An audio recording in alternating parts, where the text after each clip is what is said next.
Share हे महाग की स्वस्त हे फक्त एका रेशिओवरून कळतं. त्याचं नाव आहे पीई रेशिओ. नवीन इन्व्हेस्टर विचार करतात की 100चा शेअर खूप चीप आणि 3000चा खूप महाग. पण हे असं खरंच नसतं.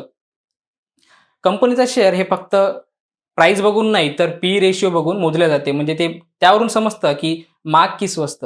तर पीई रेशिओ म्हणजे का? पीई रेशिओ म्हणजे प्राइस टू अर्निंग रेशिओ. एक असा रेशिओ आहे ज्यामुळे तुम्ही कंपनी अंडर व्हॅल्यूड आहे की ओव्हर व्हॅल्यूड आहे की फेअरली व्हॅल्यूड आहे तुम्ही काढू शकता. जर त्याचा फॉर्म्युला बघायचा झाला तर PE ratio is equal to share price divide by EPS म्हणजे अर्निंग पर शेअर.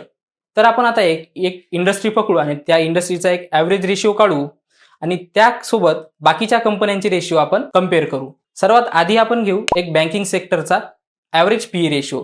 समजा बँकिंग सेक्टरचा ॲव्हरेज पीई रेशिओ 20 असेल आणि एचडीएफसीचा पीई रेशिओ हा 20 असेल तर ते फेअरली व्हॅल्यूड आहे. आणि जर ॲक्सिस बँकचा पीई रेशिओ 18 असेल तर होऊ शकते की ती कंपनी अंडर व्हॅल्यूड आहे. आणि जर आयसीआयसीआय बँकचा पीई रेशिओ 22 असेल तर होऊ शकते की ती कंपनी ओव्हर व्हॅल्यूड आहे. तर फक्त पीई रेशिओ काढू जमत नाही तर आणखी काही रेशिओ बघावे लागतात. तर आणखी तुम्हाला रेशिओ बघायची असेल तर मला फॉलो करा आणि शिकत राहा कॉमर्सचं स्मार्ट नॉलेज.